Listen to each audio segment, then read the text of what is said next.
Bonjour, on l'a tous sur nos radiateurs, ce petit cadran numéroté, pas vrai?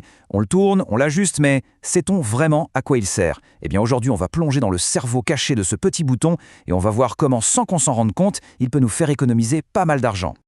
C'est le grand classique de l'hiver, on pousse le chauffage et hop, le salon se transforme en sauna pendant que la chambre, elle reste désespérément froide. C'est un problème que tout le monde connaît. Mais la solution est souvent beaucoup plus simple et plus proche qu'on ne l'imagine. Et le voilà, notre héros du jour, le robinet thermostatique. On n'y fait pas toujours attention, mais ce petit appareil est en fait un outil de haute précision conçu pour rétablir l'équilibre thermique de la maison et optimiser notre confort pièce par pièce. Ok, regardons ça de plus près. Un robinet thermostatique, ce n'est pas juste un interrupteur marche-arrêt. Non, c'est un régulateur intelligent. Il va capter la chaleur qu'il y a déjà dans la pièce, que ce soit celle du soleil qui tape sur la fenêtre, celle des appareils électroménagers ou même notre propre chaleur corporelle, et il va adapter le chauffage pour maintenir une température bien constante.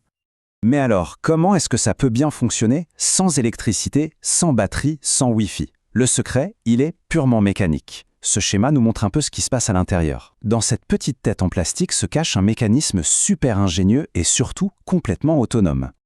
Le processus est à la fois simple et brillant. Quand la température de la pièce augmente, un fluide spécial, ça peut être une cire ou un liquide, qui se trouve dans la sonde se dilate. En se dilatant, il pousse une petite tige, le fameux poussoir, qui va venir fermer tout doucement la vanne d'arrivée d'eau chaude. Moins d'eau chaude, ça veut dire moins de chaleur. Et à l'inverse, si la pièce se refroidit, le fluide se contracte, le poussoir remonte et la vanne s'ouvre pour laisser passer plus d'eau chaude. C'est tout simple. C'est exactement ça. C'est la meilleure façon de se le représenter. La sonde, c'est le thermomètre qui mesure la température et le fluide à l'intérieur, c'est le muscle qui a la force d'ouvrir ou de fermer la vanne. C'est un cycle parfait qui se régule tout seul. Et c'est là que réside toute la magie de ce système. Il n'a besoin d'aucune source d'énergie extérieure.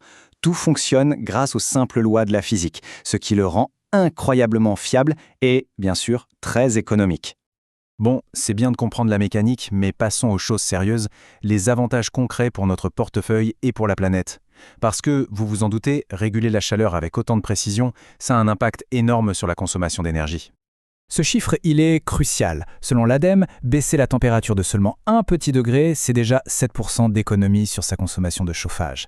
Et avec des robinets thermostatiques, on peut très facilement baisser la température dans les pièces qu'on n'utilise pas, sans même avoir à y penser. Et tout ça, ça s'additionne très vite. En optimisant la température de chaque pièce, une par une, on peut atteindre jusqu'à 15% d'économie globale sur la facture d'énergie. Pour un investissement de départ qui est quand même assez faible, c'est une réduction vraiment significative. Bien sûr, pour que la magie opère, il faut savoir parler le langage du robinet. Et là, attention au piège. Les chiffres sur le cadran, ce ne sont pas des niveaux de puissance, mais bien des objectifs de température. C'est une nuance qui est super importante à comprendre. Alors concrètement, ça veut dire quoi? Eh bien, une position sur 3 va viser environ 20 degrés, ce qui est parfait pour un salon. Pour une chambre, la position 1 ou 2 est souvent suffisante, ça correspond à 15-17 degrés. Et le petit flocon de neige, lui, c'est le mode hors gel, idéal quand on s'absente pour un long moment. Ah, et là, il y a une confusion très fréquente. Quelle est la différence avec le thermostat d'ambiance, le thermostat principal? C'est simple. Le thermostat central, c'est le chef d'orchestre. Il fixe la température maximale et il dit à la chaudière quand démarrer. Les robinets thermostatiques, ce sont les musiciens. Ils ne peuvent que jouer moins fort que ce que le chef demande, en ajustant la chaleur à la baisse dans leur coin. Ils ne pourront jamais demander plus de chaleur que ce que le thermostat central a autorisé. Allez, pour finir, quelques règles d'or. D'abord, on ne cache pas le robinet derrière un rideau ou un meuble. Il a besoin de sentir la température de la pièce pour bien travailler. Ensuite, on n'installe jamais de robinet thermostatique sur le radiateur qui est dans la même pièce que le thermostat central. Celui-là, on le laisse ouvert à fond.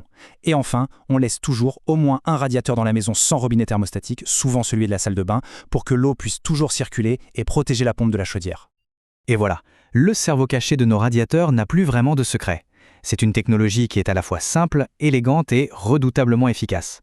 La question, finalement, ce n'est plus de savoir ce que fait ce petit cadran, mais plutôt, est-ce que son potentiel est vraiment utilisé à fond chez soi?